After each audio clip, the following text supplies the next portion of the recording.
அன்பு சகோதர சகோதரிகளே அனைவருக்கும் வணக்கம். நம் பதிவில் இன்று நாம் பார்க்க இருப்பது பிரம்ம முகூர்த்தத்தை பற்றி. பிராணாயாமம் தியானம் செய்ய மிக உகந்த நேரம் பிரம்ம முகூர்த்தமாகும். விடியற் காலை 3 மணியிலிருந்து 5 மணி வரையுள்ள காலமே சரியான பிரம்ம முகூர்த்தம். பிரம்ம முகூர்த்த வேளையில் எல்லா சுப காரியங்களையும் நாம் செய்தால் வெற்றியை பெற்றுத்தரும். விடியற்காலையில் மனம் உலக விஷயங்களிலிருந்து விடுபட்டிருக்கும்.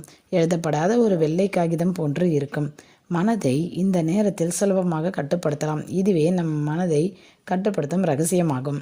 பிரம்ம முகூர்த்தத்தில் யார் எழுகிறார்களோ அவர்கள் வாழ்வில் எங்கும் எதிலும் வெற்றியை பெறுவார்கள். மேலும் அவர்களோடு எப்பொழுதும் லக்ஷ்மி கடாட்சம் இருக்கும். நிலைத்த செல்வம், புகழ், கௌரவம் மற்றும் அனைத்து வாழ்க்கை வளங்களும் பெருகும். சூரிய உதயத்திற்கு பின்பு துயில் எழுவதை தவிர்த்து சூரிய உதயத்திற்கு சற்று முன்பாவது விழித்தெழ முயற்சி செய்வோம்.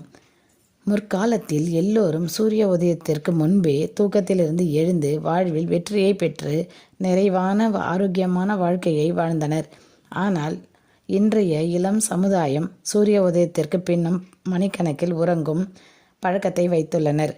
முடிந்தவரை சூரிய உதயத்திற்கு சற்று முன்பாவது எழுந்து அமிர்த காற்றை சுவாசிக்க முயற்சி செய்வோம்.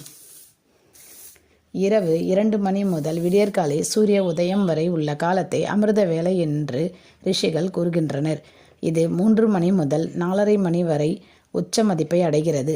இந்த அமிர்த வேளையில் பரவெளியில் காற்றை சுவாசிப்பதால் தேகத்திற்கு ஆரோக்கியத்தையும் பலத்தையும் மனதிற்கு வலிமையையும் தூய்மையையும் தருகிறது.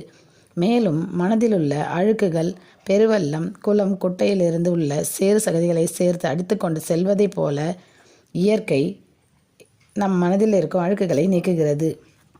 பிரம்ம முகூர்த்த நேரத்தில் காற்றில் ஒருவித புதிய சக்தி கூடுகிறது. இதற்கான விஞ்ஞான விளக்கத்தை பார்க்கலாம். காற்றில் உள்ள பிராணவாயு என்று சொல்லப்படும் ஆக்சிஜன் வாயுவின் மூலக்கூறு வாய்ப்பாடு O2. பிரம்ம முகூர்த்தத்தில் வளிமண்டலத்தில் உள்ள ஓசோன் படலம் கீழிறங்கி வருகிறது. ஓசோனின் மூலக்கூறு வாய்ப்பாடு O2. இது 3 ஆக்சிஜன் அணுக்களை உள்ளடக்கியது. அமிர்தம் என்றால் அழிவற்ற அமிர்தம் என்பது அழிவற்ற நிலையை தருவது. சாதாரண காற்றில் ஆக்சிஜன் O2 2 அணுக்களை மட்டுமே கொண்டுள்ளது. எனவே அதிகாலை பிரம்ம முகூர்த்தத்தில் சாதாரண காற்றுடன் ஓசோன் சேரும் போது அது அமிர்த காற்றாக மாறுகிறது. இந்த அமிர்த காற்றை சுவாசிப்பவர்கள் அமிர்தம் உண்ட பலனை பெறுகிறார்கள். சாதாரண பிராணவாயு கூட்டல் ஓசோன் காற்று விடியற்காலை அமிர்த காற்று. இனி நாமும் விடியற்காலையில் விழித்தெழுந்து அமிர்த காற்றை சுவாசிப்போம். பிரபஞ்சத்திடம் விடியற்காலையில் நாம் வேண்டிய